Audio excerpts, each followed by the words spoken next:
پاکستان سمیت تقریباً 21 مسلم ممالک ہیں جنہوں نے ایران پر حملوں کی شدید مذمت کرتے ہوئے اعلامیہ جاری کیا ہے۔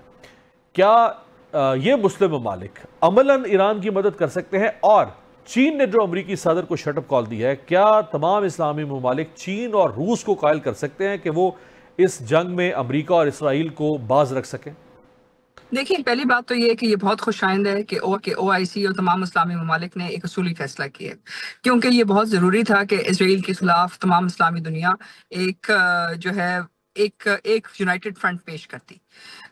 چاہے یہ اس وقت سفارتی سطح کے اوپر ہے، لیکن یہ ایک بڑی واضح آواز ہے کہ کسی کو بھی اس وقت اسرائیل کا جو حملہ ہے ایران کے اوپر وہ قابل قبول نہیں ہے۔ اس کے ساتھ ساتھ جو بات چین کی طرف سے کی گئی ہے، اور اس کے ساتھ ہی ساتھ جو کچھ ابھی روس کی طرف سے کہا جا رہا ہے، وہ اس بات کی واضح نشاندہی کرتا ہے کہ ایران جو ہے اس جنگ میں اکیلا نہیں کھڑا۔ ٹھیک ہے، یہ بات درست ہے کہ جنگ بہرحال ایران کو خود لڑنی پڑے گی، لیکن اس کے ساتھ ساتھ جو معاونت ہوتی ہے، چاہے اس کے اندر آپ کی معاشی معاونت کے ساتھ ساتھ سب سے بڑی معاونت یہ ہے کہ آپ کے پاس ایمونیشن اور ٹیکنالوجی اور ہتھیار جو ہے وہ نہ رکیں۔ اگر اس کی جو کمک ہے وہ رک جاتی ہے تو اس سے سب سے بڑا نقصان ہوتا ہے۔ تو یہ چیز جو نظر آ رہی ہے، ان میں سے 3 جو ملک ہیں وہ جس میں پاکستان، چین، روس جو ہیں، بڑی حد تک جو یہ جو ایٹمی مطلب جو ان کی دفاعی ضروریات ہیں ان کو پورا کر سکتے ہیں۔ اس کے ساتھ ساتھ اب ترکی نے بھی کہا ہے کہ وہ اپنی فضائی حدود اور اس کے جو جیٹس ہیں وہ سیریا کے اندر موجود ہیں، وہ کہہ رہے ہیں کہ ہم یہ فضائی حدود جو ہے ایران کے خلاف استعمال نہیں ہونے دیں گے۔ تو یہ جو کنسنسس ہے یہ اہم ہے، اور اس سے مشرق وسطیٰ کے اندر جو پالیسی تھی امریکہ کی کہ جہاں سعودی عربیہ اور ایران کو لڑاتے رہیں، شیعہ سنی فساد کرتے رہے، وہ جو پالیسی ہے اس کو ایک بہت دھچکا لگا ہے۔ اور بہرحال اگر اسرائیل کو بچانا ہے تو امریکہ کو اسرائیل کی مدد کرنی ہوگی، اور اسرائیل کو یہ جنگ خود لڑنی ہوگی۔ اگر چین، آپ فرما رہی ہیں کہ مدد کی جا سکتی ہے، اگر چین اور روس اور کچھ نہ کرے، کم از کم اس کو میزائل ٹیکنالوجی ہے، ڈرونز ہیں یا ایمیونیشن ہے، جس طرح سے بھی اس کی دفاعی قوت کو سپورٹ کر سکتے ہیں تاکہ اس کے پاس کم از کم اسلحہ اور میزائلز جو ہیں ان کی کمی نہ ہو، اس کی ریپرکشنز کیا ہو سکتی ہیں؟ پھر تو امریکہ بھی کھل کے ساتھ کھڑا ہو جائے گا اسرائیل کے، ابھی تو خیر کھل کے نہیں ہے لیکن ابھی بھی ساتھ ہی کھڑا ہے، لیکن پھر تو کھل کے آ جائے گا۔ دیکھیں، کھل کی بات نہیں ہے، مسئلہ دراصل یہ ہے کہ اس وقت جنگ تو بہرحال ایران اور اسرائیل کو لڑنی ہوگی، اس میں کوئی ہمیں دو رائے نہیں ہونی چاہیے۔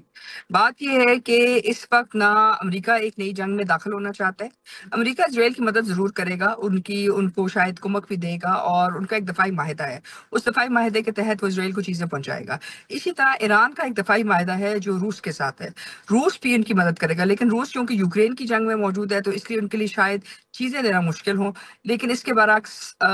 ترکی، پاکستان، چین ایسے ممالک ضرور ہیں جو دفاعی طور پہ ایران کی مدد کر سکتے ہیں۔ اس میں جو سب سے بڑا چیلنج ہے جو ہمیں نظر آ رہا ہے اس وقت، 2 ایران کی شارٹ کمنگز ہیں۔ ایک سب سے بڑی شارٹ کمنگ جو ہے ان کی ایئر فورس کی ہے، اور اس کے اندر جو بیان آئے ہیں مسلم ممالک کی طرف سے وہ بہت اہم ہے، اور وہ یہ ہیں کہ ان کی فضائی حدود جو ہیں اسرائیل کے لیے نہیں کھلی۔ اس کا مطلب یہ ہے کہ اب اگر اسرائیل نے جانا ہے تو وہ ایریل وار نہیں کر سکے گا۔ اگر وہ ایریل وار نہیں کر سکتا یا اس کے اندر کمی آئے گی یا وہ نیرو اسٹرپ سے کرے گا، دیکھیں اگر سیریا بھی کور ہوتا ہے اور سعودی عربیہ والی سائڈ بھی کور ہوتی ہے تو پھر اسرائیل کے لیے ممکن نہیں ہے کہ وہ جارڈن سے آگے جو ہے ایک فضائی حملہ کرے اور اس فضائی حملے کے اندر اس کو کوئی نقصان نہ پہنچے۔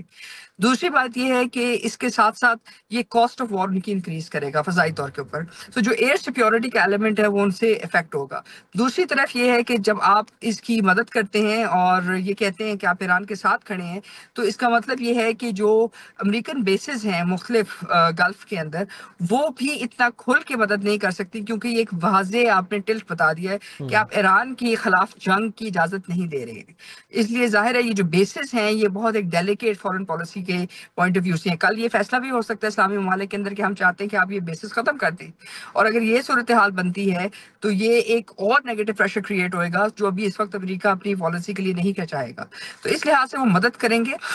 رشیا بھی مدد کرے گا